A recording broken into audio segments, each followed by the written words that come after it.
Hey, Paul, thanks for coming. Hey, Sarah. Thanks for having me. We talked about CRISPR earlier today with Rachel Hallwards from Caribou Bioscience, but for those of you who were not here in that session and may be confused about what CRISPR is and what exactly it does, can you kind of just give us an overall? Sure, yeah. CRISPR is really a next generation leap in how we're able to modify biology. So how we're able to write information into cells and modify what they're doing. There's a whole different level of precision. So as an analogy that might be relevant to the tech community, imagine if you had GPS location that only told you a zip code. And you couldn't necessarily even figure out a street address. So you wouldn't be able to build platforms like Uber or Lyft. And so CRISPR takes it and gets you kind of to the couple block level. And then in terms of the products that we're working on at Synthego, we're looking to get the precision down to a specific address. Okay, so you're trying to make it a little more granular as to exactly where the person you're trying to pick up is. Exactly. And so we're a tool building company. Long term, we're looking to put together essentially services that look like Amazon Web Services, except for biology. But we're focused right now in the CRISPR space with CRISPR products. Something really interesting about you is that you're in a biotech company, but you don't have a background as a scientist. Yeah. Right? You started at SpaceX. How did you get into biotech? So we're really at the intersection between software, hardware, and biology. We're starting to use this term agile biotech. Coming in from SpaceX, we really saw computer engineering skills can be applied to building spacecraft. The mentality and the philosophy there applies. And when my brother and I, my brother's a co-founder at Synthego, we were at SpaceX, we saw how you build a company in that way. And after that experience, we started understanding the potential in biotech and saw how there's a gap between how biotech is done right now and what the potentiality is if you bring in these new mindsets. And it's really interesting to me because even though you are a biotech company, essentially you've built an automated lab. You've really gotten into robotics, correct? That's correct, yeah. So we're really, we've built a new platform that's fully automated, again, inspired by computer engineering architectures. And that platform is what we're running right now internally to create CRISPR products for customers. And so as you see, it's a platform that can make one product right now, but in the future, we could do other things with that. Right, and everything that I read in the media right now is that you've basically, your first product is synthetic RNA. My initial thought in that space is that there's a lot of different startups that are working on automating the lab, and it seems like it could be pretty easy to replicate synthetic RNA. Yeah, so there's also a lot of companies that make synthetic biopolymers, RNA, DNA, these sorts of things. But for CRISPR, the quality really, really matters. And so we spent 4 years developing new hardware that allows us to make this much more precisely.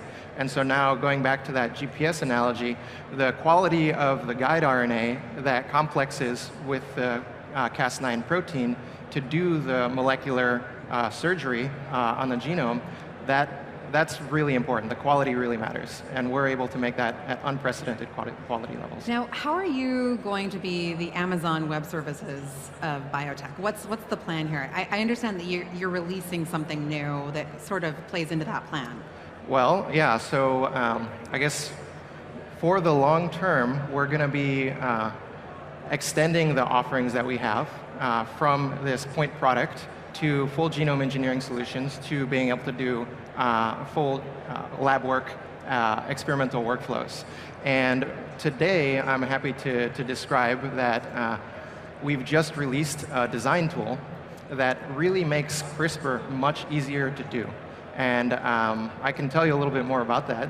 Sure, yeah. Tell me a little bit more about what you're working on. So to get back to that GPS analogy, to set the stage here, GPS, imagine if you still got a coordinate readout rather than a map. You wouldn't be able to really use it This is what scientists have to deal with when they're designing CRISPR targets right now. They get like a coordinate readout, and they don't really have awesome tools to make it easy. And so it ends up being very inaccessible to all the new users who want to get into CRISPR. 80% of new users who are getting into CRISPR have never done gene engineering before, but they want to be able to do it easily. And so we've really simplified the workflow. It's a beautiful interface. I'm pretty sure that even my grandmother could make a CRISPR target at this point, because there's a whole bunch of advanced heuristics that allow you to basically take a step back from all the science and spot check what we've done. There's a lot of heavy lifting in the background. So anyone in this audience that's interested in creating some sort of a startup around CRISPR could just maybe get your tool, which I understand is free. Yes. Is it free the first time or always? It's always free. Yeah. And there's a whole bunch of awesome features around it. So it's at design.synthego.com, and we're releasing it today, actually. One of the awesome features is if you, again, in the GPS analogy, if you couldn't share your location, it'd be difficult to do anything. And in a similar way, it's very difficult to share CRISPR experiment design. And our tool, you can just copy and paste the link. And then the other thing we have is 100,000 genomes in this tool. The next tool has about 40, 50, 60 genomes. What this means is you can now design CRISPR targets for pretty much any organism out there. Okay, so it sounds really great, but if anyone can just hop into CRISPR and there's all these ethical questions around Yes. CRISPR, that's a little bit, does that scare you? That seems like you're opening it up to a lot of people who could do something wrong. This is a really important conversation to have. For us, as a CRISPR product company, we vet and screen every single order that's coming out, so we make sure we're not shipping to any illegitimate uses. The other thing that we're focused on with this design tool is what's called a knockout. So you're only able to remove the function of a gene and not insert new genes, which is typically how you might create something. Biological exactly, weapon or something. Yeah. Okay. So you've got a fail-safe at least. So you started the company with your brother, but you actually said that you wouldn't recommend starting a company with a family member, but here you are. Well, there's a qualifier there. I wouldn't recommend starting a venture-backed company as a first company with a family member. And so Mike and I have made a few companies before. He's not able to be here, traveling unfortunately, but yeah, so I would start a small company before I try to do something that's venture-backed and there's a lot on the line. Because no matter how close you are, there's always differences to be worked out. And after 3 companies, I think we've got those worked out, and we really understand how we complement each other. Yeah. And you might have jokingly said this, but it also might be real. So I got to ask you: are you really switching off CEO roles every other year? Every other company. Every other company. This okay. company, I'm the CEO for now. But you know, I mean, I'm willing to change. That's it's not in my ego to do that. Did you flip a coin like you'd be the CEO this time? I think it was just because he was last time. He was last time. Okay. Who decided to leave SpaceX first? Um, And who came up with the idea to start a biotech company? So we decided to leave SpaceX at pretty much the same exact time. We both put in our letters the same day. How did that go? The Dabrowski brothers leave SpaceX? Yeah, well, Elon wasn't necessarily the happiest, but he's always very, very positive and willing to support, so we've kept in touch with him. And then, sorry, what was the second part? So who came up with the idea to start a biotech company? The biotech company was interesting because we started a few of our own companies that were successful enough to start doing angel scale investing, and we started seeing how people are trying to do biotech, because that was just an interest since we've basically graduated college. And we saw the difficulties that various biotech companies were having, and it just clicked. There's an opportunity to apply this computer engineering, agile software development mindset to biotech, and that's kind of the kernel that started it. But there's a lot of companies like Ginkgo Bioworks and Emerald Therapeutics, which Founders Fund, one of your VC firms that invested in you, also invested in. It seemed like they could do very similar work. In terms of the long-term vision, there's a lot of similarity, but the field is so huge in terms of the potential applications that there's room for a lot of big winners. And if you focus in on what we're doing right now, we look very different, right? We're a genome engineering company that offers products to customers. Yeah, I want to talk about that because it seems like you're offering this free service, and then the idea is that they come back and need to buy a product from you? Is that how you're becoming Oh, sure. In terms of the design tool, yeah. So there's, you're able to order straight from the design tool, so that actually removes a lot of error burden. And people have really been asking about that. And that's one of the reasons that we created this design tool the past 6 months. Yeah, and Jennifer Doudna, who is one of the big CRISPR pioneers, actually invested in you as well. Yeah, we were fortunate enough to close a Series B. If you asked me during Series A if our Series B would be featured in the New York Times, I would have said no way. If you have Jennifer Doudna investing, no way. But that all happened. So yeah, I heard that she's actually one of your biggest customers as well, so it kind of made sense. Yeah, I mean, she's very positive about the technology. We're working with a whole bunch of collaborators at this point. In terms of the product, we're also shipping to pretty much all the top biopharma companies. We're shipping to, I think, 35 different countries, and we just launched late last year. So it's been a quick update. Fast. Yeah. And you're not just doing synthetic RNA, right? The plan is to do more than that. Yeah, so we're starting to build out all the informatics behind the scenes, and in some sense, we'll be a very machine learning enabled technology company. More and more over time, we'll become more of a software company, but there's still a lot of hardware to be built before we can get to that. Okay, I want to switch and talk a little bit about CRISPR and space travel. So I know that you used to be at SpaceX, and I know that Elon has this great plan to send us beyond our universe into the stars and colonize other planets. Has there been any discussion about CRISPRing humans for space travel? There's been a lot of interesting discussions. I wouldn't say all of them are good ideas. In terms of space travel, maybe I'd be more of a proponent of modifying the planet, so terraforming Mars, perhaps, rather than modifying humans. But there's all sorts of really interesting things that we can start talking about with CRISPR and the precision of CRISPR. Things like upgradable immune systems. What does that mean? Brain-computer interfaces. There's a lot of talk about that between Elon working on Neuralink and right. Brian Johnson on Kernel. What do you think of all that? Where does CRISPR play in with that? What do you think of that? So I don't think that it's immediately going to be impacting it yet. I think there's practical applications in ag bio and therapeutics and biofuels, all these things. But I think over the course of the decade, you're going to see a huge influence in terms of people learning biology in an unprecedented level of understanding. And it's going to open up to a lot of people who are in tech through platforms like ours in order to be able to create these sorts of really awesome, I mean, it's science fiction. Yeah, right now it's science fiction, it sounds like. But how would that work? You implant a brain chip and then you CRISPR the brain. How does that work? That sounds weird. So there's this whole concept of ex vivo therapies right now for therapeutics. So being able to take some cells out of a patient, modify them, put them back in, and they hunt down cancer, for example. So you could imagine that a brain-computer interface might actually look like you take some skin cells, you turn them into stem cells, then you differentiate them back into neurons after you modify them, and then it's like a really simple injection. So it's kind of crazy, it's kind of out there, but I think if you're talking about brain-computer interfaces, you want it to be non-invasive. You don't want to drill holes in people's heads. That's I don't really want bad. anyone drilling a hole. Yeah, no, let's not do that. No. And I don't think we should be implanting chips. I think it should be very biocompatible. That's why I'd argue we should start with biology. So no matrix hook up to your neck and... No, it should be a lot gentler than that, I think. I think humanity would agree with you. There's two other key points I'd actually love to say on the stage like this, is it needs to be upgradable, which means you need to be able to take a pill and upgrade it, or remove it completely, and it needs to be completely safe.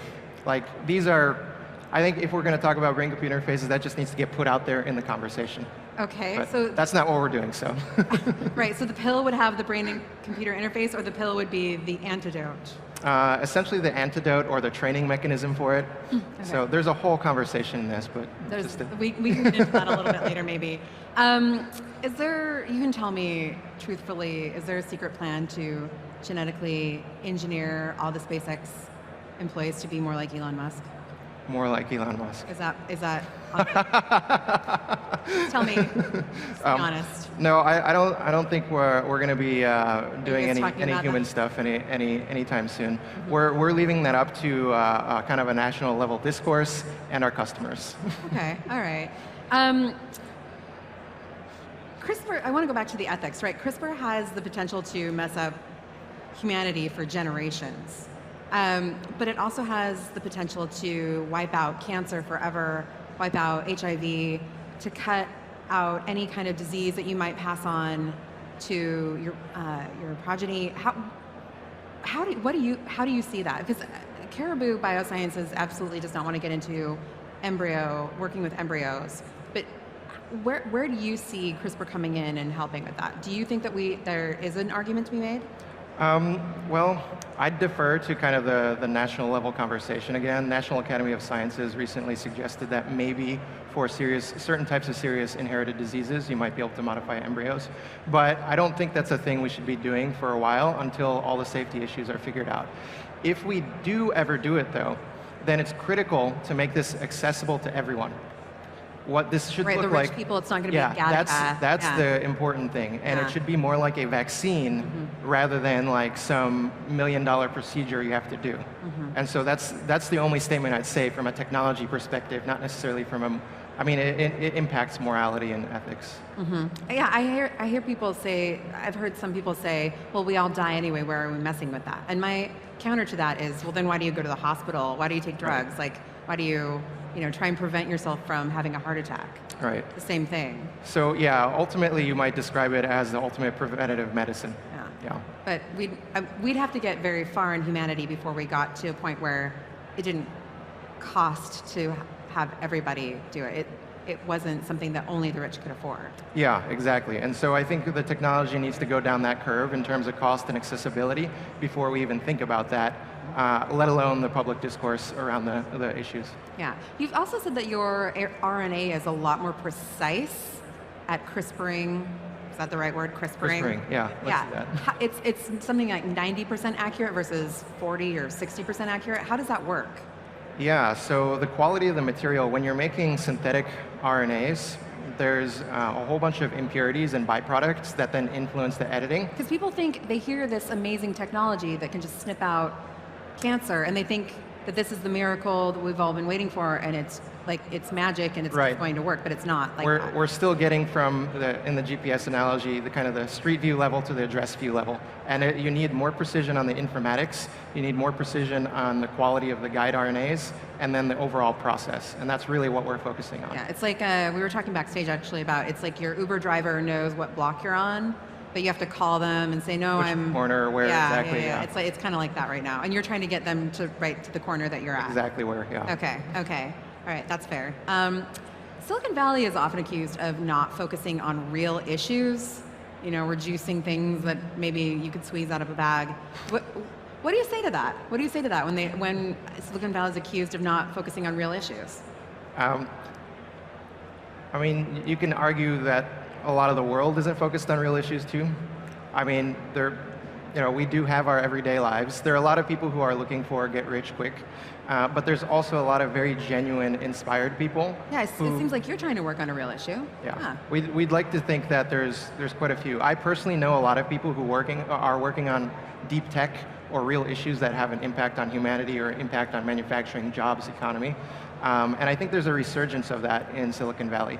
But it ends up being very difficult. It's a really tough grind to do software, hardware, and biology, for example. Like 5 years before we got our first product. So. Yeah, biotechnology is very hard, and you spend a lot of money up front, and it doesn't always work out. Yeah, so one of the, doesn't always work out is kind of a current view on biotech, because there's oftentimes what's called a binary outcome when a therapeutic either works or doesn't work. It either gets through the FDA or doesn't. We'd like to make that less of a binary outcome or a therapeutic sort of mentality, and make it so that people can continuously improve things. So there's a gradient. And I think the types of technologies and tools that we're building contribute to that. Okay, all right. What else would you work on if you weren't building Synthego? What else do you have in your mind, in your engineering mind? I'm adding to the list, I think, every day. I think 3D printing has still not been fully vetted. I think being able to do multiple materials simultaneously and pick and place into a 3D printed object. What about bioprinting? Like, why about 3D printed biology? I don't know if you saw the story I wrote this morning about the 3D printed mouse ovaries that made mouse babies. Oh, wow, I haven't heard that. Yeah. But I do think 3D printing in biology, especially if you have control over the cell programming, that could be a very big way to do, in particular, organs. I mean, the organ situation is, it's very difficult. There's hundreds of thousands of people waiting for transplants, Right. and suffering pain and dying. Or growing cells on a leaf, or there's all those really crazy out there. That's the beginnings of this, but in the next decade, I think it'll actually come to fruition, and we'll have very real products from that. One last question for you. What technology do you hope comes to fruition in your lifetime? Which technology? I know there's a lot out there, but if you could pick just one. What do you hope to see working really well in your lifetime? I'll throw out one of those crazy biology ideas. Great. Imagine being able to go into a CAD system to design your house, and that CAD model gets programmed into the genes of a cell.